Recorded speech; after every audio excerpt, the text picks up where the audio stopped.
Welcome to our Easter holidays activity recipes. I've done this a lot now, you can tell, can't you?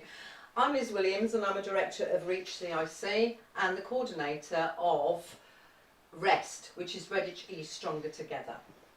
We're now going to look at simple biscuits that anybody can make and they taste delicious, I know this. But beforehand, a bit of housekeeping. Basically, make sure your hair's tied back. Make sure your hands are clean, all the surfaces are clean, and gather everything you need before you start because it will make everything a lot easier. And then do your prep, which for biscuits is not a lot of prep. Okay, let's go. Butter. Right, we have to beat the butter so that it is smooth, and we need 100 grams of butter, which for those of you who still work in ordinary, that's 4 ounces. So we have our scales, we have our butter,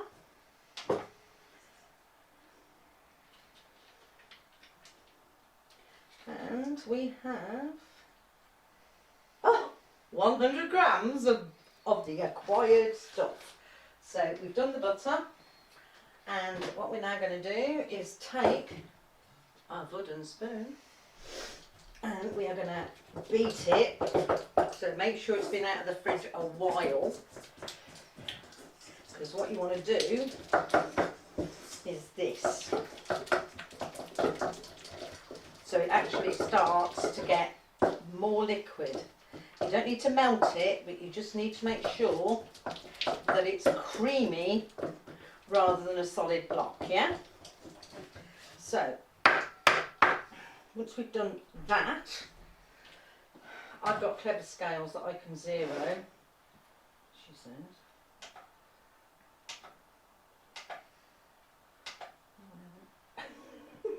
You might want to cut that bit, you're saying. So now we need to beat into the butter 50 grams of sugar, which when you're pouring it out of the jar, be a bit careful because it comes out quite quickly. There we go, 50 grams of sugar. Again, you beat in the sugar.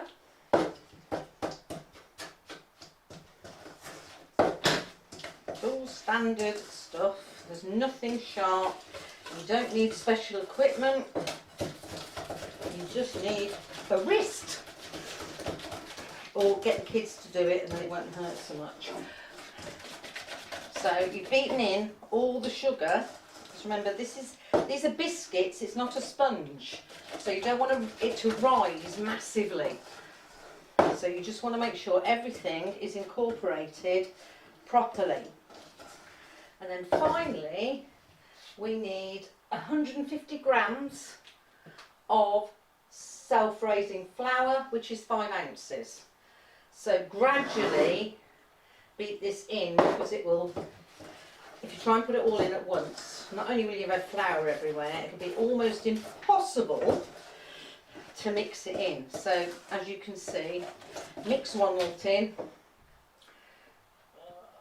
It's going to get harder as it gets further because this is biscuits, and as you know, biscuit normally means bake twice if you take it from the French. We're only going to bake these once because that's all they need. So if it gets too stiff, what you can add is a little bit of milk, but wait until you've done all of the flour before you decide that it might be too stiff, okay? So last of the flour going in, done.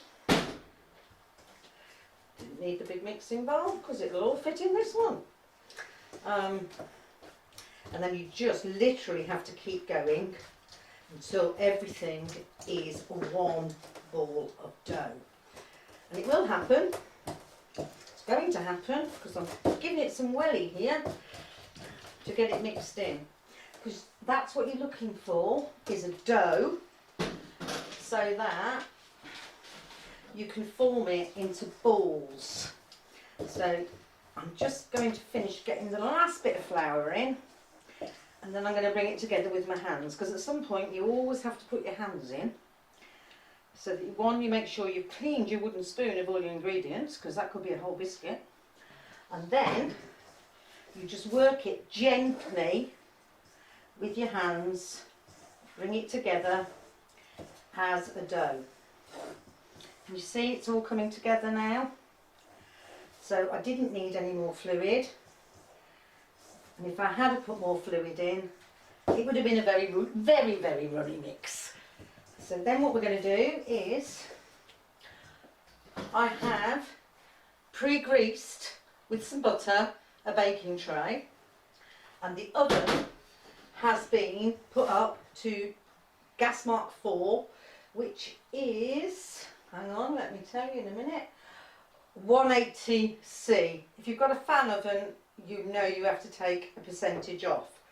So for this one, it becomes 160. Now you're trying to make these walnut sized, and you're going to make as many as you can roll into a ball. It says 16, it could be less, it could be more, depends on the size of your ball. And remember to leave a good space between them, because they are going to spread. And I'll show you how we spread them to start with in a second. So that's an exciting time watching Liz make balls. And then we're going to flatten the balls. So, you know, life is just fun. I'd never make a Nadia or a Delia, would I? And certainly not a Nigella, because she'd have had something very interesting to say about these. But I haven't. They're just balls. And as I said, you make as many as you can. I think 1 or 2 of mine might be on the large side, so they'll be large biscuits. But this is because I want you not to be really bored watching me make dough into balls, so that they're stuck together, yeah? Just do a couple more. I've got 4, 8. Well, I'm going to get 10, so that shows that my balls are quite large. If you make your balls smaller, obviously you get more biscuits. But these are really easy, and the kids can make them, and they take no cooking and no putting together. There you go. I now have my balls on a baking tray. Yes, I know, I'm ignoring you all. And I have a fork. So what you do is you press your balls down with a fork so that you get a flatter biscuit, and it also has quite a nice pattern on it, yeah? So it's a bit ridged.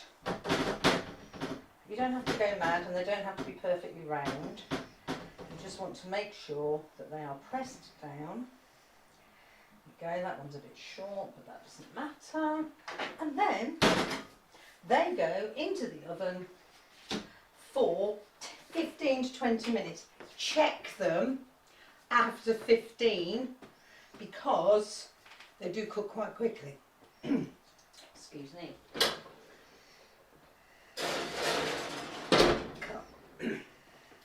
And there we go.